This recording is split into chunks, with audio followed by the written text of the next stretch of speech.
Hello YouTube, this is Erica of TamagotchiMuseum.weebly.com, and today I want to show you the Pokewalker, and I want to show you the difference between the Pokewalker and the Pokemon Pikachu 2 GS. And so I finally went into the store and picked one of these guys up. It's about $40 with the combination of the game, and this comes with it, so the peripheral device for it. And then this one, of course, I would like to call this the 2000, or what was it? Was it 1999 version of the Pokewalker? So I'd like to show you some of the differences and how this one works as opposed to how this one works. So as you've probably seen in my other video, that this one only allows you to have one character on it, whereas this one you can actually communicate back and forth between your Nintendo DS. You can see I have Sandshrew on here right now. And you can only interact with one character, the Pikachu here. And he has his own autonomous features he goes on with all day long. You can see he's eating an ice cream cone here. If you want to, you can shake it and he'll interact with you sometimes. It's just he'll drop his cone, or you can see it's all over his face. He's mad at me right now. But so on this one, I was showing you before that this has the clock feature, and you can give him the watts that you collect,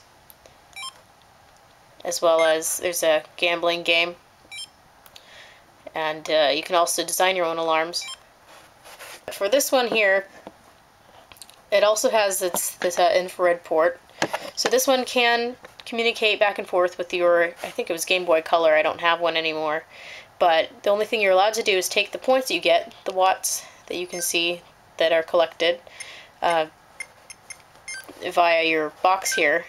I have two at the moment. You can pass it back and forth to your Game Boy Color, and you do that by going to the Goldenrod City. I think it was level 5 area in the Goldenrod City, and you can activate the special gift area. So that would be the GS here. If I can make it be quiet. Now this one is very different in gameplay and in how you take care of it. You can see that he just does the same animation pretty much all the time. This one is spring-loaded. It has a sensor on it that's, you can hear definitely shaking in there. This one is just a text motion, so it's not as accurate as the old Pikachu here, but if you tap it, you can see that it starts to count your steps.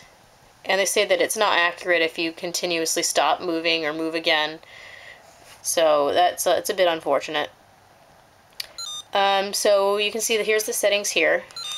You can adjust the sound, or you can also adjust the shade, which is, you know, just back and forth up, and that makes the contrast go up and down. You have your items, so you are allowed to have 3 items in each category here. I will explain. You can catch 3 Pokemon, or you can find 3 items. So here's your training card. I'm now in the noisy forest. You can see this is the time of the day here. This tells you also, like the Pokemon Pikachu, if I can get out. If you go under the clock section here, you can see also, this is pretty much the equivalent. You can see him walking across the screen here. And this is your trainer card. So you can see that you can count the number of steps you have, and it goes up to 7 days, but it tells you your total accumulated steps, very similar as to this one does as well. Okay, so that's the trainer card area, and then this is Connect. So what you do is you end up communicating via the infrared port that's here with that's also inside the game cartridge. And I will show you that once I finish explaining the rest of the items here. So you have your Dowsing Machine, and it costs you 3 watts. So the first thing you should know is that every 20 steps counts as 1 watt, and you need 3 watts in order to use the Dowsing Machine.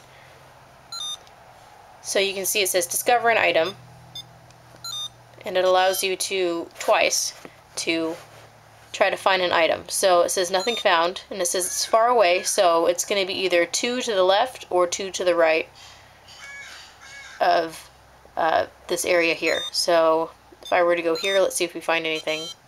No, and it tells you where you had found it.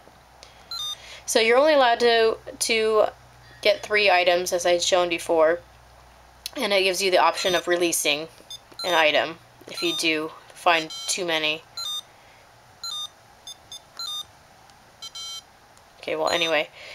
So also on here, which I find is actually pretty fun, is using the radar machine here.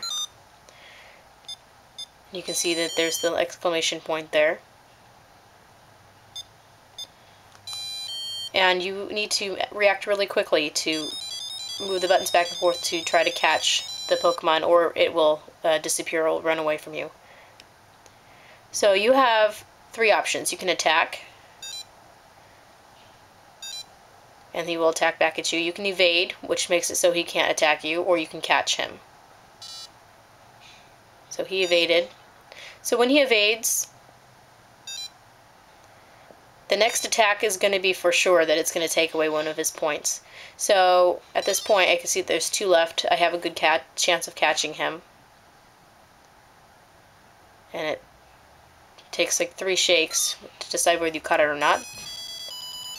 So you can see I caught Oddish.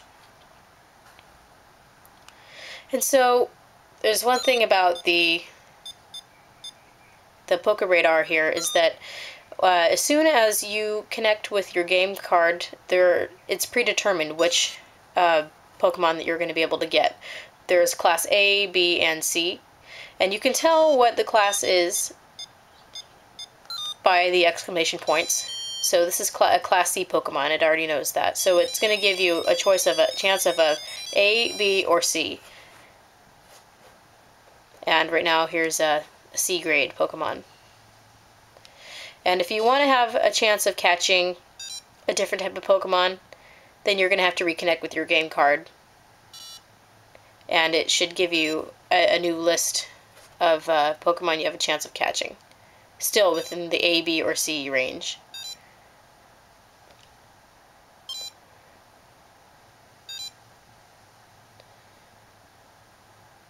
So you can see he won me. So it takes my points. I end up losing 10 watts because of that.